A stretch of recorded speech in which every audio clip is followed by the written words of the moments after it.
जिस सूबे ने राणा भगवान दास जैसे जज पैदा किए, मुख्तार जुनेद जैसे जज पैदा किए, सज्जाद अली शाह जैसे जज पैदा किए, गुलाम रब्बानी कुरैशी जैसे जज पैदा किए, जिस सूबे से दर्जनों जज आए माजी में, उसमें से कोई सिंधी स्पीकिंग जस्टिस नहीं है सुप्रीम कोर्ट में। इस पे कोई बोलता है? किसी ने सुप्रीम जुडिशियल काउंसिल को कहा है, किसी ने जो जुडिशियल कमीशन है उसको कहा है कि कहां है सिंध के लोग, सिंध के लोगों की रिप्रेजेंटेशन कहां है, सिविल सोसाइटी कहां बोलती है, मीडिया कहां बोलता है, पाकिस्तान की मीडिया कहां बोलती है कि सिंध के जजेस कहां हैं? क्यों नहीं है सिंध के जजेस? बल्कि सिंध के जजेस क्या, हम मुतालबा करते हैं कि सिंध के मेजर जनरल होने चाहिए, सिंध के लेफ्टिनेंट जनरल होने चाहिए।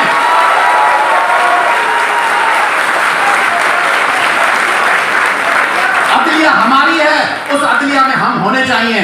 फौज हमारी है तो उसमें लेफ्टिनेंट जनरल से लेके चीफ ऑफ आर्मी स्टाफ तक, एयरफोर्स के हेड तक, नेवल हेड तक सिंध के लोग होने चाहिए, मेरिट पर होने चाहिए। क्यों नहीं है? क्यों नहीं है? That is the question. क्यों नहीं है? Article 28 language, script, culture, article 28 आपको अख्तियार देता है कि पाकिस्तान के तमाम सूबों में जो कौमें बसती हैं उनके कल्चर, सकाफत और जुबान को प्रमोट करना है। तो उनकी जुबान कहां प्रमोट की जाती है? कहां सिंधी जुबान को कहां तस्लीम करा? सिंध में जो प्राइवेट सेक्टर के तालीमी इदारे हैं, grammar school, city school, foundation, beacon house, इनमें कहां है सिंधी लैंग्वेज? कहां है सिंध हुकूमत?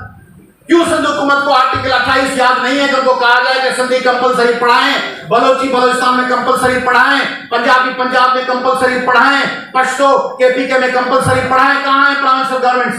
क्यों नहीं बोलती? आर्टिकल 20 में है कि आप हर पाकिस्तान के शहरी को अपने मजहब के इख्तियार का हक है और मजहब के प्रचार का हक है और मजहब को प्रोपेगेट करना है, उसकी तबलीग का हक है।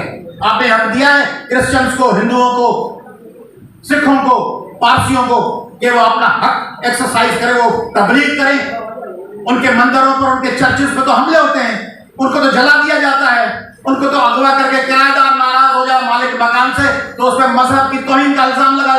किसी के दांत मिले हुए हैं, किसी के दांत एक दूसरे से डिस्टेंस पे हैं, किसी की उंगलियां लंबी हैं, किसी की छोटी हैं। ये physical things they have been bestowed upon you by mother nature. उसमें उस शख्स का क्या कसूर है जो खातून है या मर्द है या ट्रांसजेंडर है या नाबीना है या अपाहिज है बाय बर्थ? उसका क्या कसूर है कि आपने उसको दीवार से लगा दिया है कि ट्रांसजेंडर्स अलग हो जाएं, वो समाज का हिस्सा नहीं है? ये तो पहली दफा हुआ है। चीफ जस्टिस, साबिका चीफ जस्टिस के दौर में उनको नादरा के शनाख्ती कार्ड बना के देने का अख्तियार दिया गया था जो उनको 50 साल पहले दिया जाना चाहिए था। Article 26 discrimination in access to public places. खवातीन, पब्लिक प्लेसेस क्या है? सिर्फ गलियां और मोहल्ले हैं? पब्लिक प्लेस खेलों के मैदान भी हैं, पब्लिक प्लेसेस पार्क्स भी हैं, पब्लिक प्लेसेस कॉन्सर्ट्स के हॉल भी हैं, पब्लिक प्लेसेस म्यूजिकल प्रोग्राम्स भी हैं, पब्लिक प्लेसेस वो तमाम चीजें हैं जहां मर्द जा सकते हैं, वहां आप खवातीन को आने नहीं देते। आपने खवातीन के स्पोर्ट्स पे पाबंदी लगा दी, आपने खवातीन के बाहर निकलने पे पाबंदी लगा दी, आपने बच्चों को पे पाबंदी लगा दी। छोटे बच्चों की जिंदगियों के फैसले हम करते हैं, उनसे नहीं पूछते क्या पढ़ना है, जबरदस्ती इंजीनियर बनना है, डॉक्टर बनना है, ये करना है, वो करना है। कहां है उनके लिए राइट्स? कहां है अकलियतों के राइट्स जो आगे फंडामेंटल राइट्स के बाद प्रिंसिपल्स ऑफ पॉलिसी में आते हैं? आर्टिकल 34, 35 और 36 माइनॉरिटी प्रोटेक्शन। माइनॉरिटीज का कहां है तहफ़्फ़ुज़? पाकिस्तान में माइनॉरिटीज क्या हैसियत है? सारा दिन उसको आप बताते हैं कि तुम काफिर हो, सारा दिन जो शख्स अकलियती तुमको मिल जाए उस पे आप मेहरबानी करते हैं, पैट्रोनाइज करते हैं कि देखो मैंने कोई फर्क किया, तुम मेरे साथ उसी प्लेट में खाना खा रहे हो। ये उसको बता रहे हो कि देखो हम तो एक ही प्लेट में खाना खा रहे हैं, देखो मैंने तुम्हें किराए पे मकान दे दिया, देखो बच्ची ने अपनी मर्जी से भाग के शादी की, हम क्या कर सकते हैं? कैसे बच्ची शादी कर सकती है? 18 साल से कम उम्र की बच्ची को आप वोट देने देंगे? 21 साल से कम उम्र वाले को आप इलेक्शन लड़ने देंगे? 25 साल से कम उम्र वाले को इलेक्शन लड़ने देंगे? ड्राइविंग लाइसेंस नहीं देंगे आप 17.5 साल के शख्स को, तो 18-16 साल की बच्ची को आप जबरदस्ती कन्वर्ट कर देंगे? इंतजार करें, प्यार है इसके, इंतजार करें 18 साल होने का। फ्रीडम ऑफ मूवमेंट बना दिया आपने, भुट्टो साहब की मेहरबानी है। आर्टिकल 25 और article 23 freedom of movement and right to purchase या बाय प्रॉपर्टी, कहीं भी आपने इख्तियार दे दिया। गिलगित वादा आ जाए, स्कर्दू पड़ोसी मुल्क का आ जाए, वो आके हैदराबाद, सक्कर, कराची में लाड़काना में प्रॉपर्टी ले, वहां झूठा डोमिसाइल बनवाए, वहां झूठी पीआरसी बनवाए, वहां झूठा नादरा को पैसे देके शनाख्ती कार्ड बनवाए, फिर वहां से असेंबली की इलेक्शन लड़े, फिर वहां से सेनेटर बने और फिर सिंध की तकदीर का फैसला करे जो 2 साल पहले सिंध में था ही नहीं। उसको आपने आर्टिकल 15 और आर्टिकल 23 के तहत ये डेमोग्राफिक इन्वेजन है, ये सिंध की आबादी पर एक यलगार है, ये सिंध के लोगों को अपनी धरती पर अक़लियत में तब्दील करने की साजिश है। ये पाकिस्तान बनाने वाला सिंध, मोहम्मद अली जिन्नाह का सिंध, ये पहली करारदाद असेंबली में मंजूर करने वाला सिंध, उसके लोगों को अपने वतन में, उन करोड़ों लोगों को अपने वतन में गुलाम बनाने के लिए, उनको अपने वतन में अक़लियत बनाने के लिए आर्टिकल 15 और 23 है। आर्टिकल 25 बराबरी कहां है? बराबरी उसमें गद्दारी के मुकदमे हो जाते हैं, लोगों पे आप एफआईआर काटते हैं, रातों रात हाई कोर्ट और सुप्रीम कोर्ट हरकत में आती हैं, एफआईआर रद्द कर दी जाती है। सिंध के सैकड़ों नौजवान गिरफ्तार हैं, उनका कोई पता नहीं है वो कहां है, they have been declared missing person, उनके लिए कोई नहीं बोलता। आर्टिकल 10 में आपको जिसको गिरफ्तार करना है उसको अगले 24 घंटे में आपको मैजिस्ट्रेट के सामने पेश करना है। सिंध में अगर कोई सिंधी पॉलिटिकल पार्टी अपना झंडा हिलाती है तो उसको गद्दार कहकर उसको अरेस्ट किया जाता है, और इलीगल इमिग्रेंट्स कराची में आकर, इलीगल इमिग्रेंट्स पड़ोसी मुल्क के कराची में आकर पूरे कराची को यरगमाल बनाकर अलकरम स्क्वायर पे, सोराख रोड पे झंडे लहराकर सिंध के देही इलाकों के लोगों को बसों से उतारते हैं, उनको पूरी आजादी है, उन पर कोई मुकदमा दर्ज नहीं होता। ये किस किस्म का लाभ बनाया है आपने कि सिंध के लोग अपने वतन में, अपने कैपिटल में, अपने कराची में, अपना शहर, फंडामेंटल राइट्स, ह्यूमन राइट्स, कहां गए सिंध के लोगों के ह्यूमन राइट्स कि अपने शहर में उनको दूसरे मुल्कों से गैर कानूनी तौर पर आके यहां बसने वाले लोग गाड़ियों से उतारते हैं और उनसे पूछते हैं तुम कहां आ रहे हो। उनके अपने क्या लाहौर में इस तरह है? क्या लाहौर में कोई पंजाबी बोलने वाले को रोक के पूछ सकता है कि गुजरांवाले और फैसलाबाद वाले और मुल्तान और बहावलपुर वाले तुम लाहौर क्यों आए हो? क्या पेशावर में किसी की जरूरत होगी किसी पश्तो स्पीकिंग को, मर्दान से आने वाले, जोब से आने वाले, किसी 4 सदा से आने वाले पश्तो स्पीकिंग को पूछे कि पठान भाई तुम केपीके के दारुल हुकूमत पेशावर में क्यों आए हो? सिंध के लोगों को पूछा जाता है जो उनका तख्तगाह है, हजारों सालों का कराची, उसमें पूछा जाता है कि तुम यहां क्यों आए हो? यह है फंडामेंटल राइट्स की violation.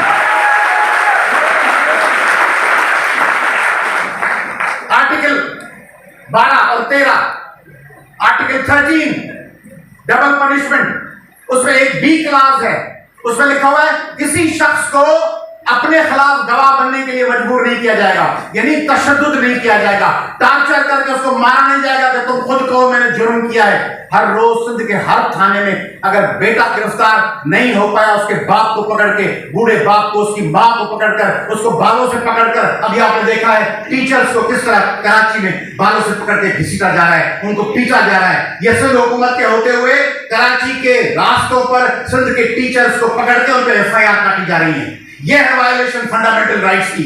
Article 14 inviolability of dignity of human beings, inviolability यानी वो मनसूख नहीं हो सकते, वायलेट नहीं हो सकते, उनकी इंसानी वकार कहां है? वकार सिंध के 7 करोड़ आबादी में से 3.5 करोड़ खवातीन, उनका बड़ा हिस्सा गिड़गिड़ा रहा है बैंकों के सामने। यूबीएल, एमसीबी, अलाइड बैंक, हबीब बैंक कतारों में खड़ी है, 10,000 की खैरात, 15,000 की खैरात, इनकम सपोर्ट प्रोग्राम के नाम पर खरबपति सिंधियों की इज्जतदार खवातीन को फकीर बना दिया गया है, भिखारी बना दिया गया है। आप बैठे हैं इस्लामाबाद, लाहौर और कराची और क्लिफ्टन और डिफेंस पे, आप पिकनिकें कर रहे हैं, क्लिफ्टन और डिफेंस पे घूम रहे हैं, बहरिया टाउन में रह रहे हैं, और सिंध की करोड़ों औरतें, हमारी माएं बहनें भीख मांग रही हैं, लाठियां बरस रही हैं, खड़ी हैं, धूप पे लंबी लाइन है, वो कतारें बना के खड़ी हैं कि हमें खैरात के, जिनकी अपनी सरजमीन है, जिनकी सरजमीन से 72% गैस निकलता है, जिनकी सरजमीन से पाकिस्तान का 58% पेट्रोल निकलता है, जो पाकिस्तान की 70% टैक्स देते हैं, जिनके पास कराची और केटी बंदर जैसे डीप सी पोर्ट हैं, जिनके पास दुनिया का 6 नंबर सबसे बड़ा कोयले का जखीरा है, उस सिंध के गांव-गांव में लोड शेडिंग है। जिस सिंध के पास 58% पेट्रोल, 72% गैस और اور 7واں کوئلے کا ذخیرہ ہے، ان کے گھر میں ہر 1 گھنٹے کے بعد 2 گھنٹے لائٹ چل جاتی ہے، جو پورے پاکستان کو بجلی سپلائی کر رہا ہے۔ لائیو کوریج کے ذریعے میں مخاطب پاکستان کو ہونا چاہ رہا ہوں اور سندھ کو۔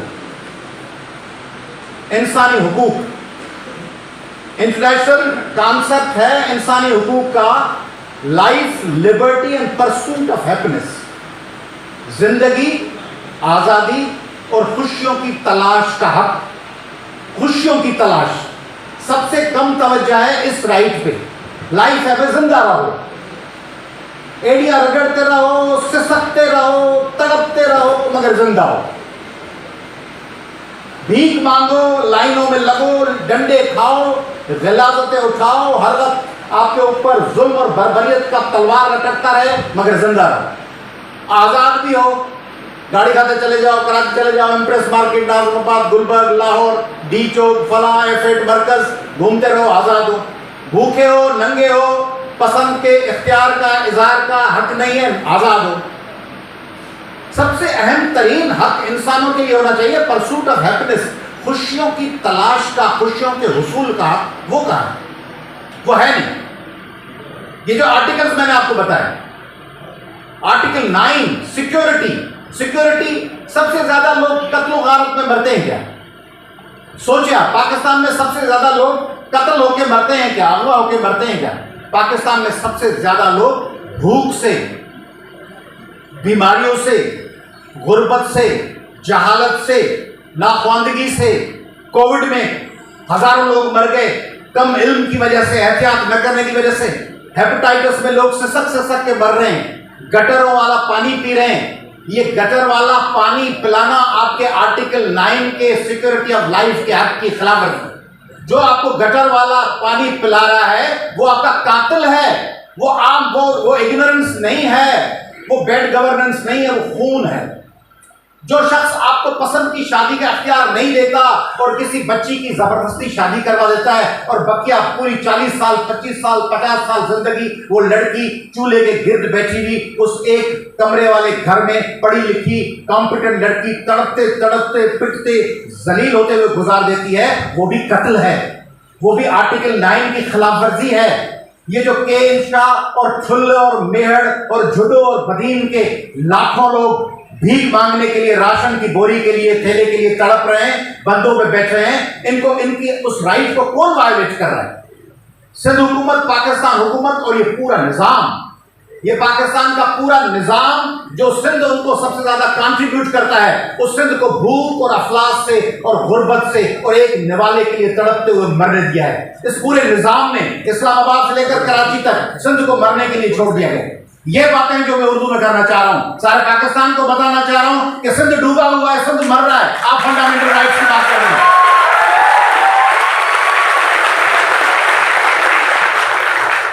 Article 10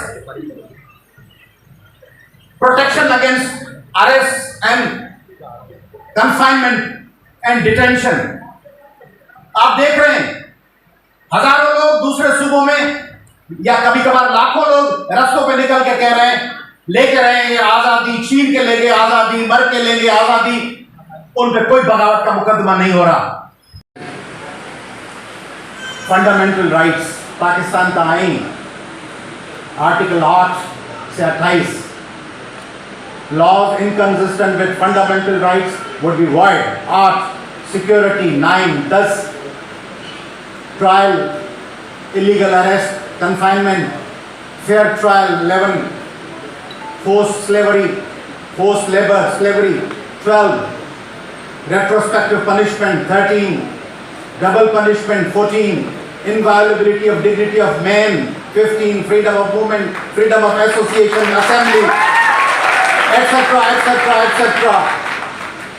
18 trade, 19 expression, 20 freedom of religion, 21 religion, 22 religion, 23 property, 24 property, 5 equality, 25A education, 26 discrimination in public places, 27 discrimination in services, 28 language, script and culture, etc. ٹھیک ہے، زبردست۔